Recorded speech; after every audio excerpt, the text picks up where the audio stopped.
오늘의 말씀 열왕기하 4장 1절에서 17절까지 말씀입니다. 예언자 수련생들의 아내 가운데서 남편을 잃은 어느 한 여인이 엘리사에게 부르짖으며 호소하였다. 예언자님의 종인 저의 남편이 죽었습니다. 예언자님께서도 아시다시피 그는 주님을 경외하는 사람이었습니다. 그런데 빚을 준 사람이 와서 저의 두 아들을 자기의 노예로 삼으려고 데려가려 합니다. 엘리사가 그 여인에게 말하였다. 내가 어떻게 하면 도움이 되겠는지 알려주시오. 집안에 무엇이 남아있어? 그 여인이 대답하였다. 집안에는 기름 한 병 말고는 아무것도 없습니다. 엘리사가 말하였다.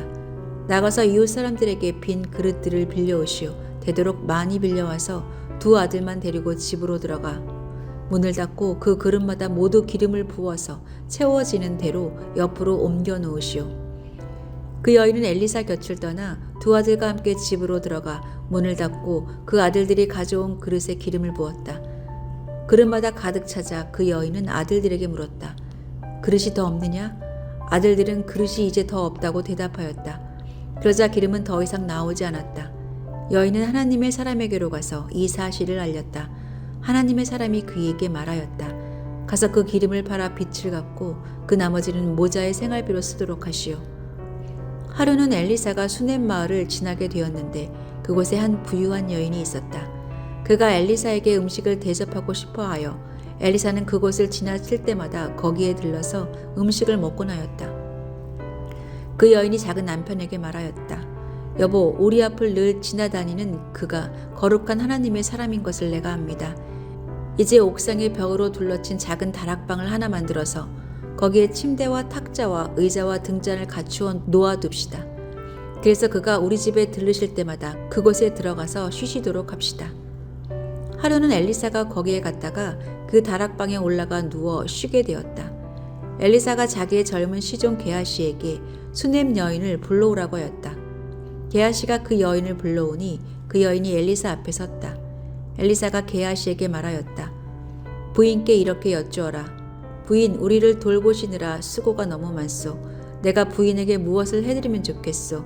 부인을 위하여 왕이나 군사령관에게 무엇을 좀 부탁해 드릴까요? 그러나 그 여인은 대답하였다. 저는 저의 백성과 한데 어울려 잘 지내고 있습니다. 엘리사가 게하시에게 물었다. 그러면 내가 이 부인에게 무엇을 해주면 좋을까?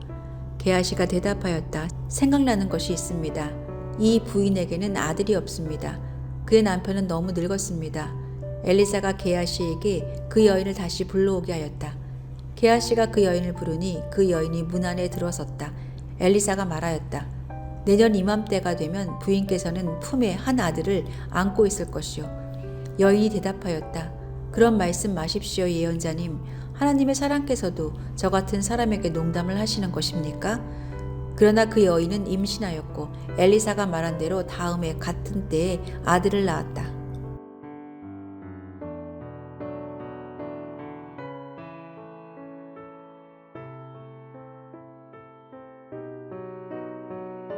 복음서에는 부자 청년이 예수님 앞에 나와 영생을 얻는 방법을 구하는 장면이 나옵니다. 예수님은 대화 가운데에 율법적으로도 결핍이 없고 소유에 있어서도 결핍이 없는 자인 그 청년에게 내 소유를 모두 팔아 가난한 이들에게 나누어 주고 나를 쫓으라고 하십니다. 부족함을 경험하라는 말씀입니다. 그런데 청년은 여기서 뒷걸음질 치고 말았습니다.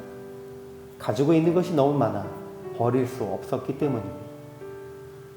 부족함이 없는 이 시대의 사람들도 그래서 영생을 사모하며 예수님을 따르기 힘든 것입니다.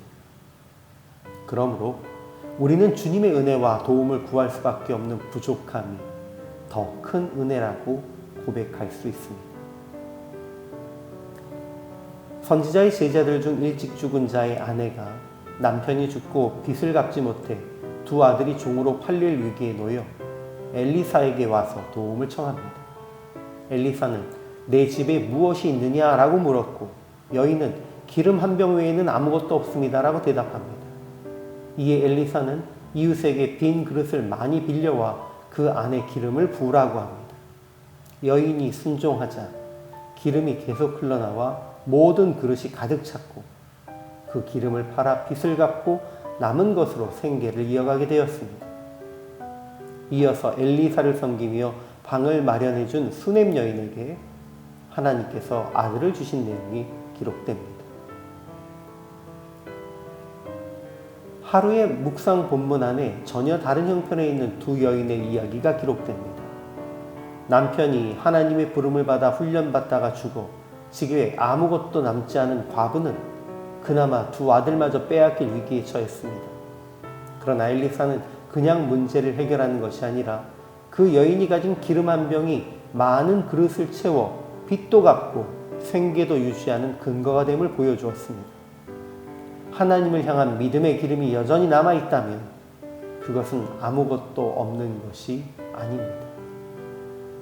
반면 모든 것을 가진 것 같으나 아들이 없는 충성된 수넴 여인에게는 아들을 허락하신 은혜가 오늘 본문에 기록됩니다. 선지자 수련생의 아내였던 과부는 구차하게 말하고 구차하게 빌렸고 또 구차하게 팔아야 하는 과정이 필요했습니다. 반면 부유한 수넴 여인은 부탁도 하기 전에 복을 받은 것처럼 그려집니다. 그러나 오늘 본문은 이런 차이가 아니라 하나님의 은혜의 공평함에 집중해서 이해해야 합니다. 아무것도 없는 것 같은 가정에도 희망이 될 기름이 남아 있었고 모든 것이 부족함 없어 보이는 가정에도 자녀의 결핍이 있었습니다. 그리고 하나님은 어느 쪽도 외면하지 않으시고 엘리사를 통해 채워주셨습니다. 우리의 부유함이나 가난함, 귀함과 천함이 아니라 경외하는 마음을 보시는 하나님 앞에서 우리가 마주한 결핍은 불행이 아닌 은혜의 시작임을 인정하고 소망하는 우리가 되어야 할 것입니다.